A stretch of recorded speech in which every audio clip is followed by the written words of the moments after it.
안녕하십니까. 오늘은 이신근 교수의 조지신학 강의 그 세 번째 장 믿음과 지식과 이데올로기에 관한 얘기를 말씀드립니다. 지난 시간에 신앙이란 믿음이란 무엇인가를 5가지로 설명드린 다음에 마지막에 믿음은 그 안에 지식을 포함하고 있다라는 내용으로 결론을 맺었는데요. 오늘은 보다 더 믿음과 지식의 관계를 상세하게 설명드리고자 합니다. 믿음은 지난번에도 말씀드린 것처럼 신뢰로부터 생겨나고 신뢰적인 성격을 띠고 있다라고 말씀드렸습니다. 그러므로 믿음은 처음부터 어떤 객관적 사건, 사실, 대상에 대한 지식으로부터 생겨나는 것은 아닙니다. 신뢰로부터 먼저 믿음이 생겨난다고 말을 했습니다. 그러나 비록 믿음이 지식의 결론으로부터 생겨나는 것은 아니지만 그 자체 안에 항상 지식을 포함하고 있고 지식을 동반하고 있고 지식을 낳는다고 말씀드릴 수가 있겠습니다. 예를 들면 갓난아기가 자신을 안아주고 젖을 물려주는 엄마를 자기의 혈통적인 엄마로 자기의 어떤 출생학적인 엄마로 증명하고 엄마를 신뢰하지는 않습니다. 일단 그를 믿고 신뢰하고 그에게 자신을 맡긴 다음에 그의 사랑과 양육을 받고 자라다가 점점 그에게 사랑을 주고 그를 키워주는 그 여성이 자신의 엄마임을 여러 가지 지식을 통하여 알게 됩니다. 신뢰를 통하여 점점 지식이 자라고요.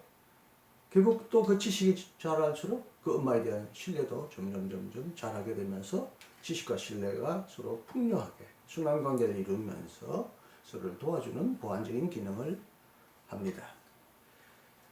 그리하여 신뢰와 지식이 순환 과정을 거치는 동안 믿음은 더 풍요로운 이해에 도달하게 됩니다. 그리고 믿음은 자신이 믿는 것을 이해하기를 원하고 알기를 원하고 또 그 이해하는 내용을 남들에게 알려주고 해명하고 설득하고 전해주기를 원하고 또 그런 요구를 받습니다.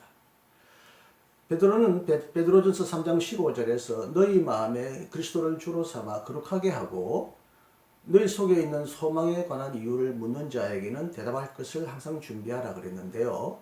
소망에 관하여 이유를 묻는 자에게 항상 대답할 것을 준비하라 그랬는데 이 소망이란 말은 달리 믿음이라는 말과도 같은 표현으로 표현할 수 있습니다. 초대교회의 믿음이란 무엇인가? 특히 무엇보다도 장차 이루어질, 지금도 이루어지고 있고 앞으로 이루어질 하나님 나라에 대한 그 소망에 관한 확신한 신뢰, 지식이라고 한다면 그 소망, 그 믿음에 관하여 다른 사람들에게 상세하게 분명하게 이해해 줄 준비를 항상 하라고 베드로는 권면하고 있는 거죠. 물론 믿음과 지식을 완전히 동일하다고 볼 수 없습니다. 이 둘은 일치하지 않습니다.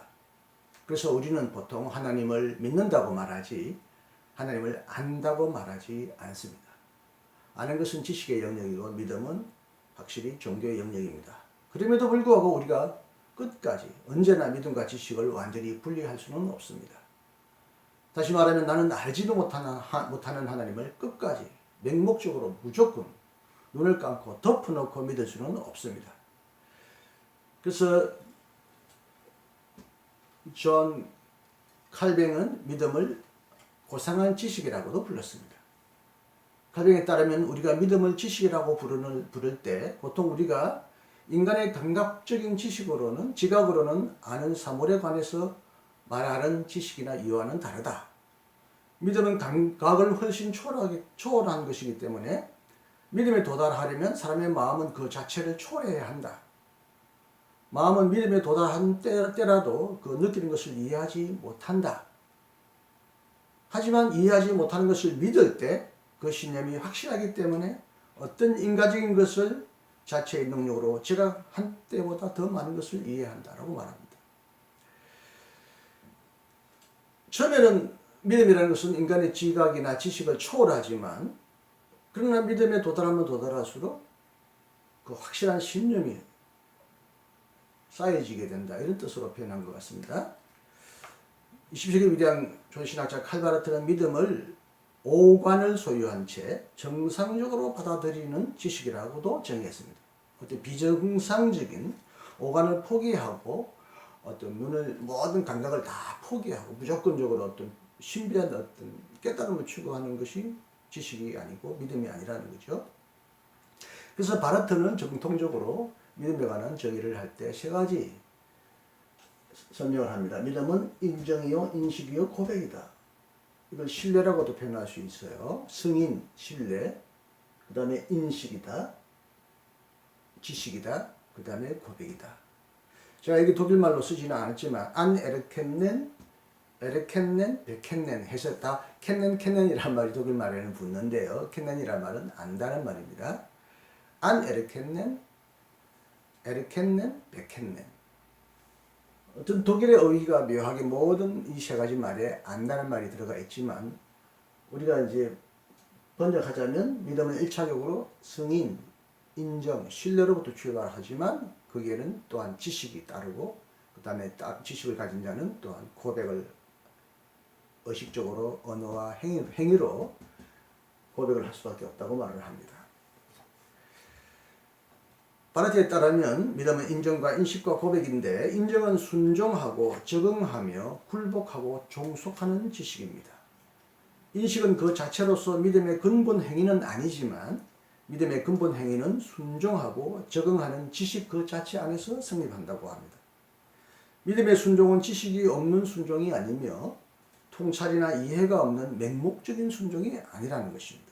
믿음은 가설적인 것이거나 문제시되는 지식이 아니라 아주 근본적으로 매우 격렬하고 은밀하며 확실한 지식이다. 그러므로 믿음은 지성을 희생시키지 않고 지성을 추구한다. 지성을 추구하는 것이 신앙이다. 그리고 믿음은 고백이다. 지식을 취하는 것은 그 자체가 인식을 주는 것이기도 하며 인정과 인식은 고백과 일치한다 라고 말합니다. 이처럼 믿음과 지식 사이의 관계를 잘못 하게 되면 잘못된 그 갈등과 오해가 발생하는데 저는 여기서 두 가지만을 지적하겠습니다. 첫째, 이제 실정주의자들이 가장 믿음을 공격하는데요. 실정주의자는 경험적으로 실제로 증명할 수 있는 것, 경험적으로 파악할 수 있는 것만을 진리라고 말합니다. 주로 과학적 무신론자들에게서 볼 수 있는 물질주의적, 유물론적 실정주의자이고 무신론자들인데 이것들은 증명이 되거나 실증하지 않는 모든 것은 경험으로 증명되지 않는 것은 다 실제가 아니다. 거짓이다. 이렇게 말하는 주의라고 할 수 있는데요. 이것은 과학이나 현실의 학문에서는 해당될 수 있겠지만 기독교 신앙까지 이 부분을 적용시키려면 굉장히 많은 문제가 발생합니다. 기독교는 처음부터 실질적으로 증명을 해놓고 그걸 가지고 사람들에게 설득하는 과학적인 진리가 아니라 일단 보이지 않는 하나님, 역사 속에서 행동했다고 믿는 하나님에 대한 인간의 인격적인 전인적인 순종과 헌신으로서 과학적인 지식, 실정주의적인 지식과는 다릅니다. 그렇다고 해서 기독교는 전혀 이 세계와 무관한 비실정주의적인 신비한 학문이라고 생각하면서 실정주의와 대결하면서 기독교를 객관적으로 증명할 수 있는 어떤 자료처럼 증명하려고 하면 기독교의 그 고유한 가치를 잃어버리고 맙니다. 오늘날 창조과학회가 이런 잘못된 오류를 범하는데 창조는 사실 신앙입니다. 우리가 하나님이 천지를 창조하셨다는 것은 믿음으로 아는 것이지 과학으로 아는 것이 아니며 특히 창조의 과정을 믿음으로 성서에 있는 어떤 신앙의 정언 내용을 가지고 증명하는 것은 무리입니다. 창조는 신앙이지 창조는 과학이 아닙니다.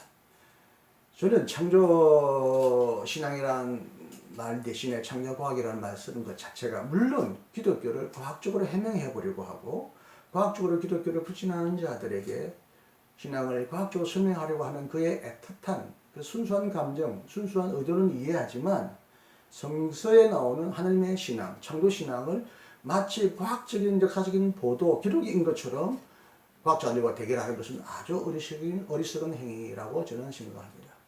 창조는 다시 말씀드리지만 과학이 아니라 신앙입니다. 창조를 과학이라고 말하고 창조과학이라고 하는 것은 형용 모순입니다.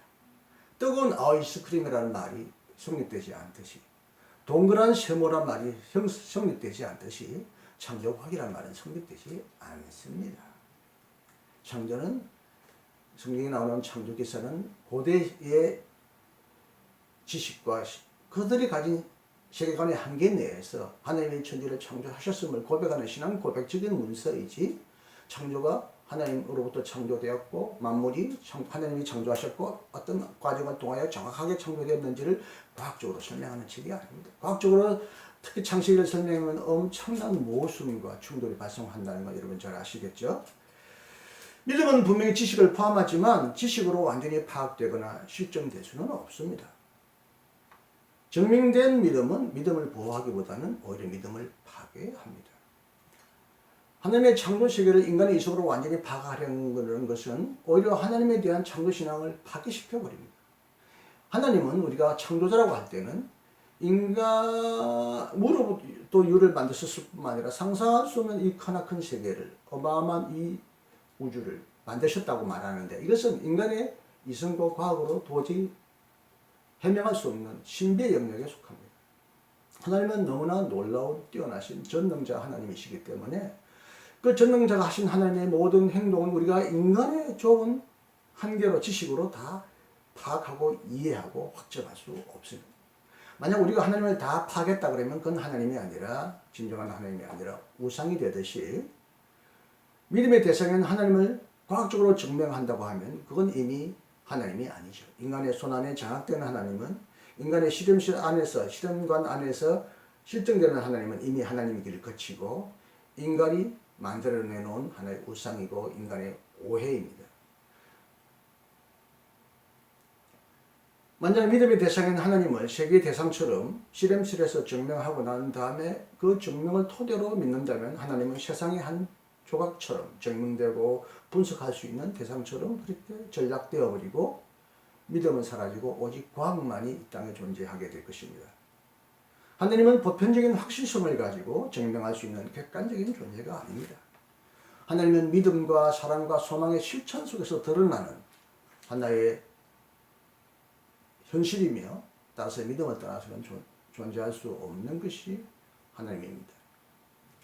비록 믿음은 근거가 없는 모험이나 믿음이 없이 무조건적으로 벼랑에 뛰어드는 것 같은 허공으로 비약하는 것은 아니지만, 에이 살든 죽든 어쩔 수 없다, 다른 대안이 없다, 뒤에는 호랑이가 오고 앞에는 벼랑이 있다, 그냥 호랑이에게 잡아먹히니 뛰어내려보자, 뛰어내리면 살겠지 하고 무조건 뛰어내리는 그런 무모한 비약이 아니지만 그 안에는 뛰어내리냐 안 뛰어내리지 않느냐, 이 뛰어내리게 되면 내가 살 것이다 라고 하는 결단의 어떤 자유로운 결단이 있습니다.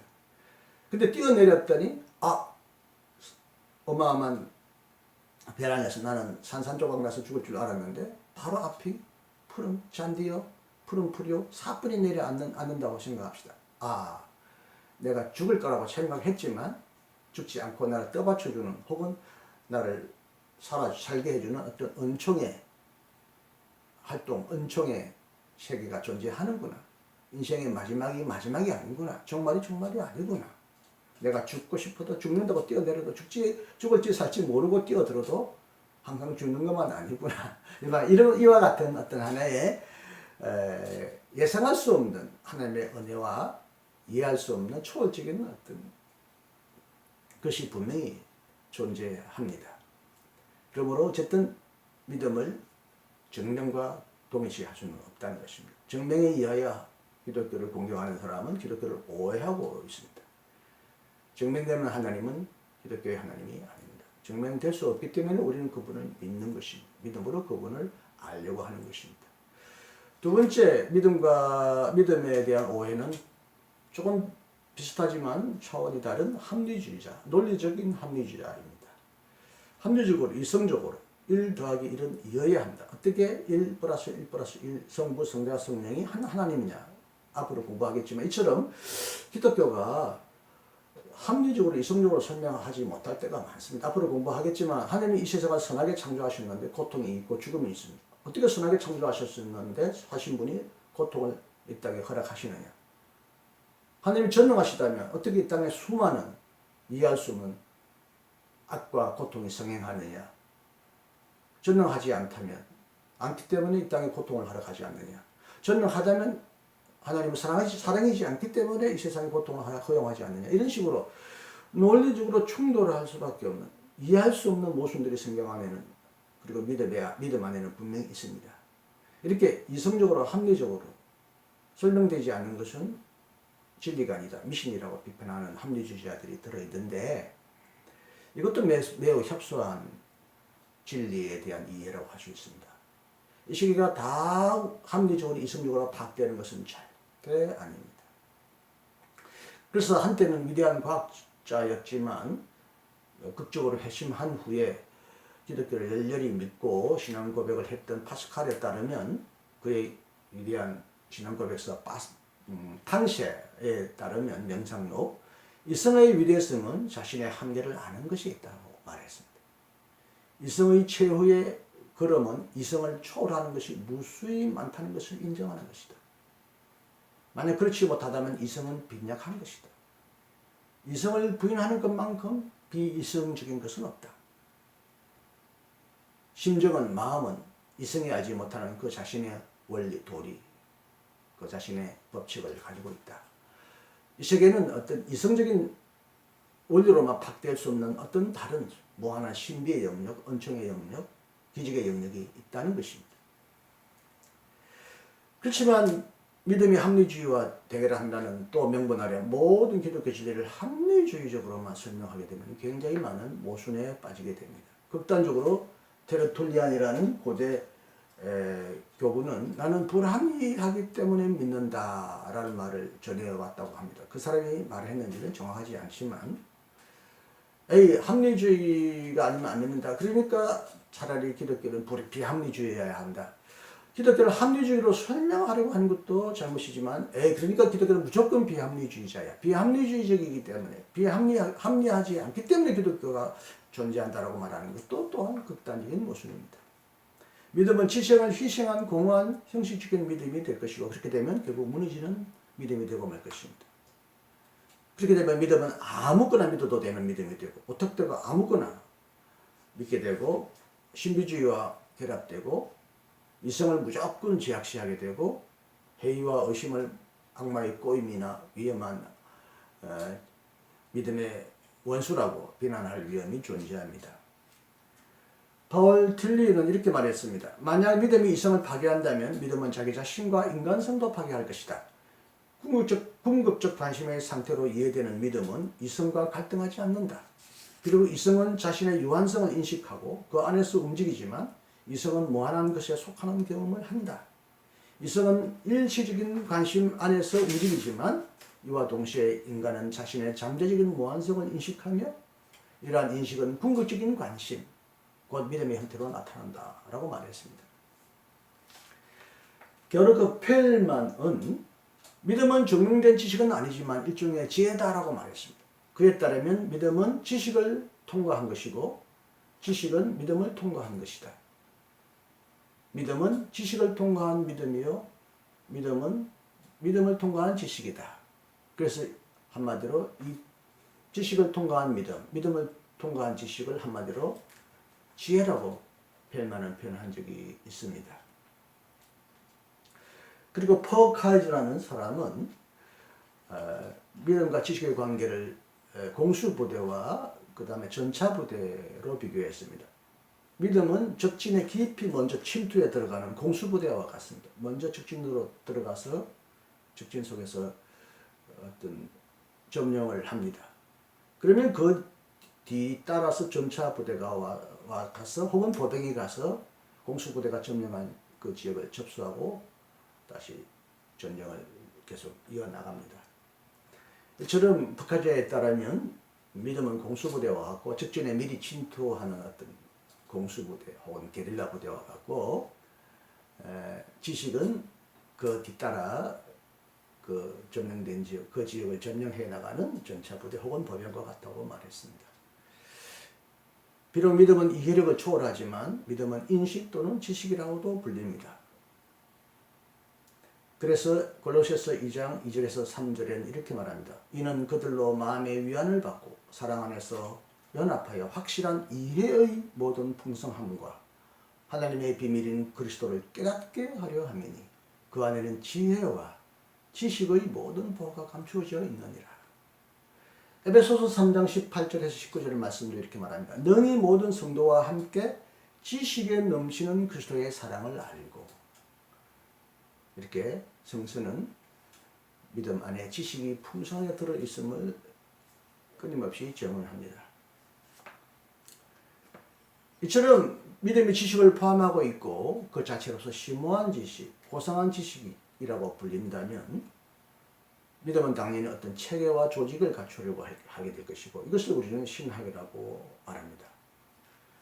그러므로 알든 모르든 고백하든 고백하지 않든 모든 신앙인들은 그 자체로서 신학자입니다. 신학은 전문 신학자만의 전유물이 아니라 모든 신앙인들이 수행해야 될 보편적인 공통적인 임무입니다. 신자들은 나는 몰라. 지식은 몰라. 오직 하나님의 말씀을 무조건 믿기만 하겠어. 지식은 오직 교회 목사님이나 신학자들에게만 의존하겠다. 그렇게 생각하면 자기의 신앙은 굉장히 의존적인 신앙, 미성숙한 신앙인으로 전락합니다. 오도하고 오인하고 왜곡하고 유혹하는 잘못된 지식에 노출되어서 갈팡질팡하며 그리하여 불행하게도 잘못된 교훈과 거짓 교사에게 유혹되어서 상당히 큰 공경을 당하는 그런 사례를 종종 볼 수가 있습니다. 만약 어릴 때는 우리가 젖먹이와 가난아이가 부모에게 전적으로 의존하지만 부모의 사랑과 양육을 통해 점점 성장하면 이제 스스로 제 발로 일어서고 스스로 음식을 찾고 또 나중에는 자기 스스로 벌어서 먹고 살지 않습니까? 신앙인들도 처음에는 그들을 양육하고 깨닫게 해주는, 가르쳐주는 지도자가 필요하지만 믿음이 성장할수록 그들의 지식도 성장하고 스스로 이제는 성경의 지식과 기독교의 심오한 진리를 깨달아 나가면서 성숙한 신앙, 자립하는 신앙이 되어가도록 노력해야 합니다. 부족한 이 강의가 바로 이런 일에 기여할 수 있기를 간절히 바랍니다. 두 번째로 믿음과 이데올로기에 관하여 말씀드리겠습니다. 이데올로기란 말은 오늘날 조금 거의 사라져버린 말이 되었는데 수십 년 동안 프랑스에서만 통용되었고요. 이데아, 로고스, 이데아란 말은 이념, 이상, 생각이란 말이고요. 로고스는 이념, 생각, 논리란 말이죠. 생각에 관한 논리, 생각에 관한 연구, 이데올로기라고 했죠.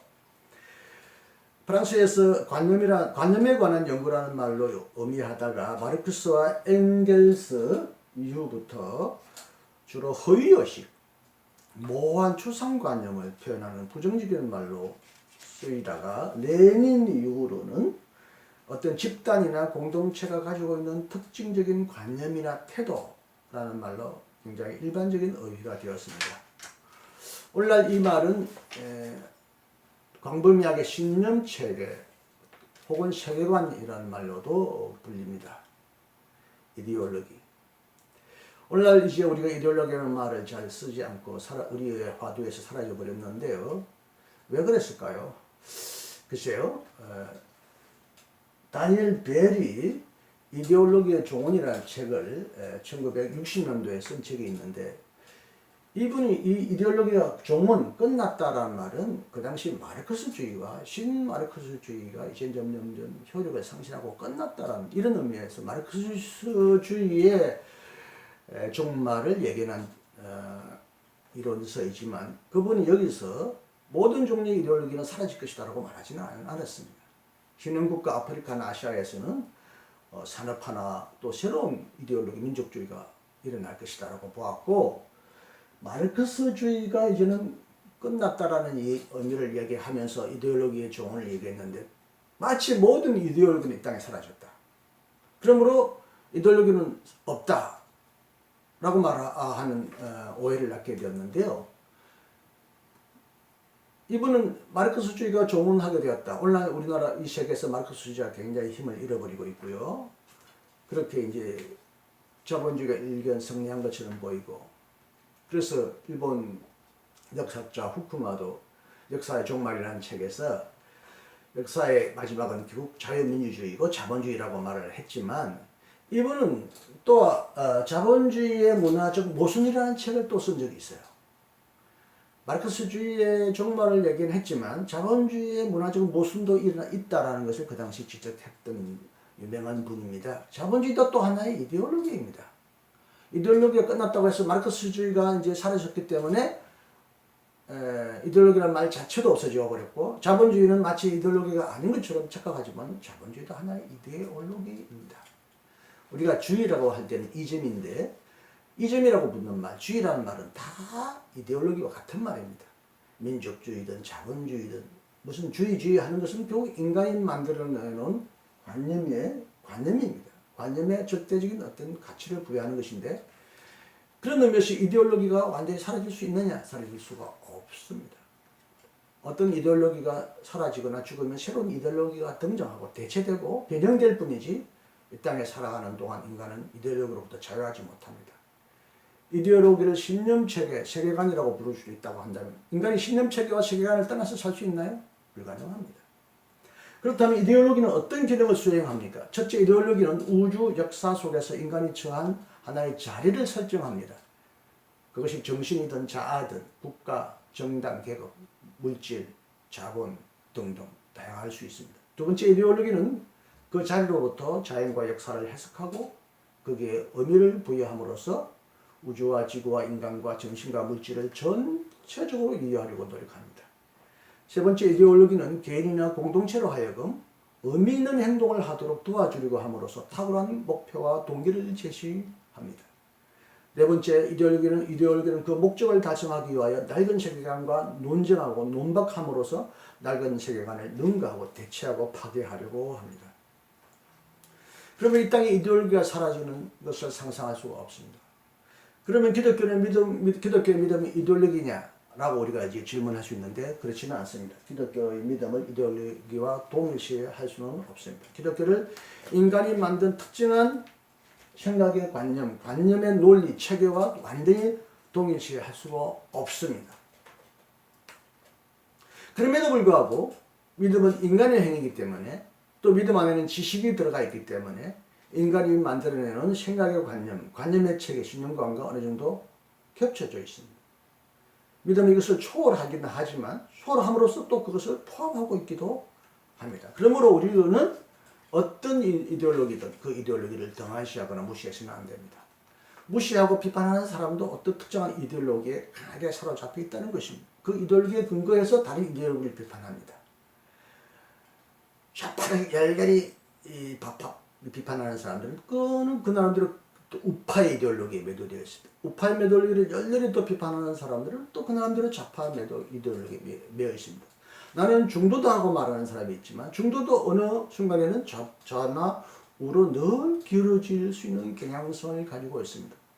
어떤 경우에는 중립이 있을 수 없는데도 중립이라고 말하는 것은 또 하나의 거짓 이데올로기입니다. 참이냐 거짓이냐라고 분명히 구분해야 할 때 참과 거짓의 중간에 있다. 그건 이데올로기지만 그건 거짓 이데올로기고 그것을 절대적인 진리라고 말할 수 없습니다. 자본의 인간이 만든 진리, 인간이 생각해낸 진리 이데올로기는 절대적이지 않고 영원하지도 않습니다. 그럼에도 불구하고 인간은 이데올로기로부터 완전히 자유하지 않기 때문에 늘 이데올로기적인 믿음의 기능, 믿음의 이데올로기적인 기능이 무엇인지를 점검하고 비판하고 이데올로기와의 비판적인 대화와 수용과 비판을 끊임없이 해야 합니다. 믿음은 어떤 이데올로기적인 기능을 수행하는가? 첫째, 믿음은 무지와 호기심의 산물로서 지식의 대체물이 되곤 합니다. 무식한 사람이 믿을 수 없으니, 알 수 없으니, 알기 싫으니 무조건 믿는 지식의 대체물로 되어버립니다. 이런 것이 이제 극단적인 신비주의자이거나 극단적인 근본주의자들에게 나타납니다. 두 번째, 믿음은 공포와 무지, 무능력으로 말미암아 빚어지는 감정을 배출하는 그런 출구로도 사용되기도 합니다. 첫 번째는 무지의 대체물로서 믿음을 밀어붙이는 깡짜 믿음, 꼴통 믿음이 있는가 하면 두 번째는 자기의 감정을 배출하기 위하여 어떤 믿음을 호소하며 어떤 믿음에 의지하는 사람들이 있기도 하죠. 세 번째는 어떤 행위나 사건에 공적이거나 신성한 성격을 부여함으로써 공동체나 집단을 결집하는, 통일시키는 통일적 기능, 화합적 기능을 수행합니다. 믿음은 그리고 보상과 징벌의 위협을 통해 사회적인 규칙을 지키려고 하는 동기를 부여합니다. 그리고 믿음은 인간에게 자기를 이해하고 세계 속에서 자신이 처해 있는 위치를 이해하도록 또 도와줍니다. 저는 믿음은 부정적인 이데올로기적 기능과 긍정적인 이데올로기적 기능을 다 수행하고 있다는 것을 이렇게 봅니다. 그러면 기독교는 믿음의 부정적인 이데올로기적 기능은 버리고 비판하고 이데올로기적인 긍정적인 이데올로기의 기능을 수용함으로써 이 땅에서 기독교가 건전한 이데올로기적인 어떤 역할을 한다는 것을 보여주어야 합니다. 믿음은 이처럼 이데올로기적인 기능을 부정적으로나 긍정적으로 수행하기 때문에 신자들은 잠시도 이데올로기와의 비판적인 대화를 포기하거나 멈춰서는 안 됩니다. 만약 믿는 사람들이 그 시대의 이데올로기에 대해서 무관심한 태도를 취하게 되면 결국 이 세상 사람들은 그 이데올로기를 믿는 사람들의 지배 아래 방치해버리게 되어버리죠. 어떤 특정한 이데올로기를 믿음과 동일시해버리면 하나님을 믿는 게 아니라 인간이 만든 이념을 믿는 우상주의자로 전락하고 이데올로기의 노예가 되고 이데올로기의 희생자가 되는 불행한 결과를 맺지만, 그렇다고 또 이데올로기와 무관하게 난 이데올로기와 상관없어 말하면 마치 이 세상에 살면서도 마치 저 하늘을 바라보고 하늘 위에 사는 것처럼 땅을 딛고 있는 이 세상을 부인하면서 하늘만을 쳐다보는 것은 현실적으로 불가능합니다. 그러나 알게 모르게 이 세상이 이데올로기의 영향을 받고 있습니다.